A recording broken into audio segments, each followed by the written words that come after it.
Hamas کے سربراہ اسماعیل ہنیہ ایران میں قاتلانہ حملے میں شہید۔ اسماعیل ہنیہ کو اسرائیلی ایجنٹس نے تہران میں ان کی قیام گاہ پر نشانہ بنایا۔ حملے میں ان کا محافظ بھی جاں بحق ہو گیا۔ ایرانی حکام اور حماس کی تصدیق۔ اسماعیل ہنیہ ایرانی صدر کی تقریب علمبرداری میں شرکت کے لیے ایران گئے تھے۔ گزشتہ روز اسماعیل ہنیہ نے ایرانی صدر مسعود پزشکیان کی تقریب علمبرداری میں شرکت کی۔ ایرانی صدر سے ملاقات بھی کی تھی۔ ایرانی میڈیا کا تہران میں اسماعیل ہنیہ کی رہائش گاہ کو گائیڈڈ میزائل سے نشانہ بنانے کا دعویٰ۔ رپورٹ میں کہا کہ تہران کے مرکز میں میزائل حملہ رات 2 بجے کے قریب ہوا۔ ایرانی سیکیورٹی حکام نے اسماعیل ہنیہ کی قتل کی تحقیقات شروع کر دیں۔ نتائج جلد سامنے لانے کا اعلان۔ ایران کی اعلیٰ سیکیورٹی قیادت کا ہنگامی اجلاس طلب۔ پاسداران انقلاب کے سینئر کمانڈر بھی شریک ہوں گے۔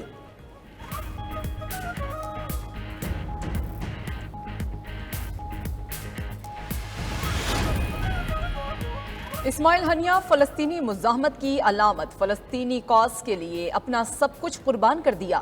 1988 میں اسرائیل کے ہاتھوں گرفتاری اور جیل ہونے پر اہم کمانڈر کے طور پر سامنے آئے۔ 2017 میں حماس کے سربراہ منتخب ہوئے۔ سفری پابندیوں سے بچنے کے لیے قطر اور ترکیہ میں قیام پذیر تھے۔ غزہ جنگ کے بعد اسرائیلی حملوں میں اسماعیل ہنیہ کے خاندان کے بیشتر افراد شہید ہو گئے۔ 10 اپریل کو کار پر بمباری سے ہنیہ کے تینوں بیٹے جاں بحق ہوئے۔ 25 جون کو صہیونی بمباری سے اسماعیل ہنیہ کی بہن سمیت خاندان کے 13 افراد شہید ہوئے۔ اسماعیل ہنیہ فلسطینی گروپ کی بین الاقوامی سفارتکاری کا چہرہ تھے۔ آخری وقت تک فلسطین کاز کے لیے ڈٹے رہنے کا عزم دہراتے رہے۔ فلسطینی مزاحمتی گروپس کا خراج عقیدت۔ کہا کہ اسماعیل ہنیہ سے وعدہ ہے ہم جد و جہد اور مزاحمت جاری رکھیں گے۔ حماس کا اسماعیل ہنیہ کی شہادت کا بھرپور بدلہ لینے کا اعلان۔ ترجمان سامی ابو ظاہری نے حملے کو بزدلانہ کارروائی قرار دیتے ہوئے کہا اسرائیل کو حملے کے سنگین نتائج بھگتنا پڑیں گے۔ ہنیہ کی شہادت سے دشمن اپنے مذموم مقاصد حاصل نہیں کر سکے گا۔ مقبوضہ بیت المقدس کی آزادی کے لیے ہر قیمت ادا کرنے کو تیار ہیں۔ خون کے آخری قطرے تک لڑیں گے۔ فلسطینی صدر محمود عباس نے کہا اسماعیل ہنیہ کا قتل بزدلانہ کارروائی اور خطرناک پیش رفت ہے۔ فلسطینی اسرائیلی جارحیت کے خلاف متحد رہیں، صبر کریں اور ڈٹ جائیں۔ اسماعیل ہنیہ کے قتل پر وائٹ ہاؤس اور اسرائیلی فوج کا تبصرے سے گریز۔ تہران اور فلسطین کا تعلق گہرا اور نہ ٹوٹنے والا ہے۔ ہنیہ کی شہادت تہران فلسطین تعلق کو مزید مضبوط کرے گی۔ ایرانی وزارت خارجہ کا بیان۔ ترکیہ کے وزارت خارجہ کی حماس سربراہ اسماعیل ہنیہ کے قتل کی مذمت۔ بیان میں کہا کہ حملے سے ظاہر ہوتا ہے کہ نیتن یاہو کا جنگ بندی کا کوئی ارادہ نہیں۔ اس کا واضح مقصد جنگ کو غزہ سے بڑھا کر علاقائی سطح پر پھیلانا ہے۔ روسی وزارت خارجہ نے کہا کہ حماس کے سیاسی سربراہ اسماعیل ہنیہ کا قتل مکمل طور پر ناقابل قبول ہے۔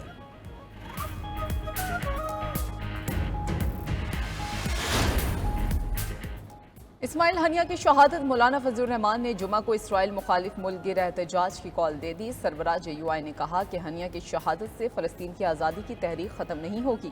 امیر جماعت اسلامی حافظ نعیم الرحمان نے کہا کہ اللہ کا شیر سرخرو ہوا، وقت آ گیا ہے ظالم کے ہاتھ کو کاٹ ڈالا جائے۔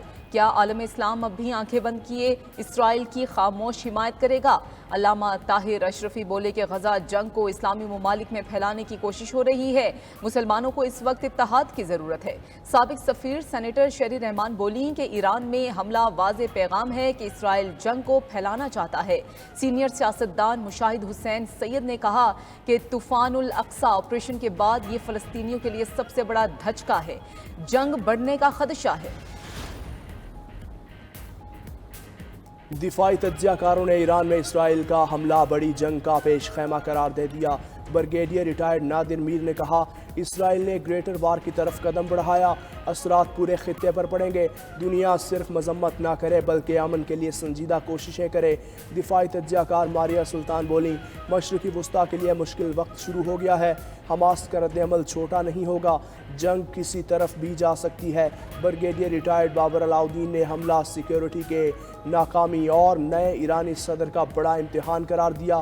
مزید کہا پہلے دمشق میں سفارت خانے پر حملہ، پھر ایرانی صدر کی پراسرار موت اور اب تہران میں حملہ بڑی ہزیمت کا باعث ہے۔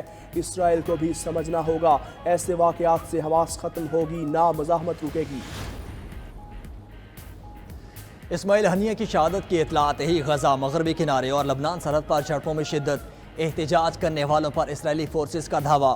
اسرائیل کے غزہ میں وحشیانہ حملے بھی جاری، مزید 26 فلسطینی جام شہادت نوش کر گئے، درجنوں زخمی۔ نصیرات پناہ گزین کیمپ پر بمباری سے 12 افراد شہید ہوئے۔ البریج کیمپ پر حملے میں 9 فلسطینیوں نے جام شہادت نوش کیا۔ خان یونس میں 9 دنوں میں 300 سے زائد فلسطینی شہید ہو چکے۔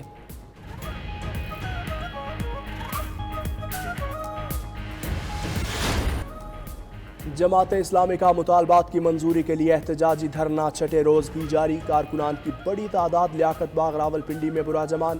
حکومت اور جماعت اسلامی کے درمیان مذاکرات تعطل کا شکار، دوسری بیٹھک آج ہونے کا امکان۔ امیر جماعت اسلامی حافظ نعیم کا مطالبات کی منظوری تک دھرنا ختم کرنے سے انکار۔ شرکاء سے خطاب میں کہا، آئی پی پی سے معاہدے حکومت کی مجبوری نہیں، نالائکی اور کرپشن ہے۔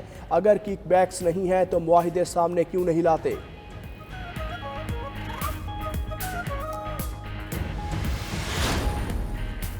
ود ہولڈنگ ٹیکس کے خلاف غلہ منڈیوں کی ہڑتال، لاہور، کراچی، حیدرآباد سمیت بڑے شہروں میں 3 روز کے لیے غلہ منڈیاں بند۔ اشیاء ضروریہ کی دستیابی متاثر ہونے کا خدشہ پیدا ہو گیا۔ اجناس کے تاجروں نے دالوں، چاول اور مسالہ جات پر ود ہولڈنگ ٹیکس اور سیل ٹیکس بڑھانے کا اقدام واپس لینے کا مطالبہ کر دیا۔ لاہور کی اکبری منڈی اور کراچی کا جوڑیا بازار کے گروسرز ایسوسی ایشن نے مطالبات نہ ماننے پر ہڑتال کا دائرہ بڑھانے کا عندیہ دے دیا۔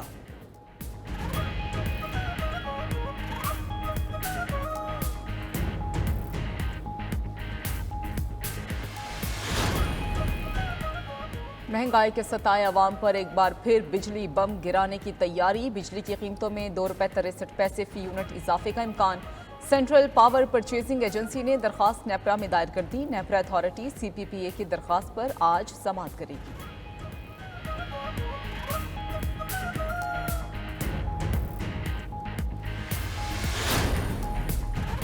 عالمی مارکیٹ میں خام تیل کی قیمتوں میں کمی، پاکستان میں عوام کو ریلیف ملنے کا امکان۔ کل سے پیٹرولیم مصنوعات کی قیمت میں 11 روپے فی لیٹر کمی کا امکان۔ آئندہ 15 روز کے لیے پیٹرول 5، ڈیزل 11 اور مٹی کا تیل 6 روپے سستا ہونے کا امکان۔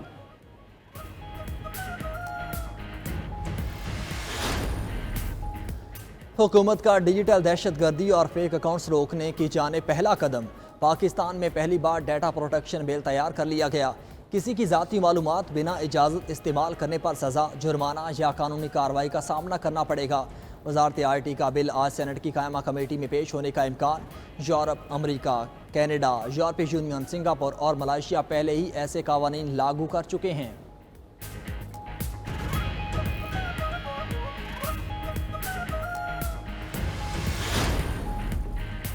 حکومت نے پی ٹی آئی کا پارلیمنٹ میں راستہ روکنے کے لیے قانون سازی کا سہارا لے لیا۔ الیکشن ایکٹ 2017 ترمیمی بل قومی اسمبلی میں پیش۔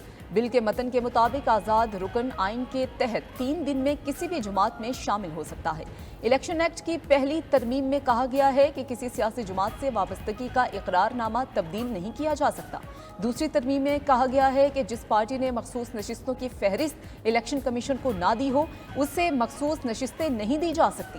اپوزیشن کی الیکشن ایکٹ ترمیمی بل کی بھرپور مخالفت، ایوان میں نو نو کے نعرے لگا دیے۔ اسپیکر قومی اسمبلی نے ترمیمی بل متعلقہ قائمہ کمیٹی کو بھجوا دیا۔ ترمیمی ایکٹ 2024 کے مطابق یہ دونوں ترامیم منظوری کے بعد فوری طور پر نافذ العمل ہوں گی۔ چیئرمین پی ٹی آئی نے سپریم کورٹ سے اپنے ارکان کے تحفظ کا مطالبہ کر دیا۔ بیرسٹر گوہر نے کہا، رولز کو اڑا کر بل کو غیر آئینی طریقے سے پاس کیا جا رہا ہے۔ سپریم کورٹ کے فیصلے پر عمل درآمد کروانا لازمی ہے۔ امید ہے عدالت اپنے فیصلے پر عمل کروائے گی۔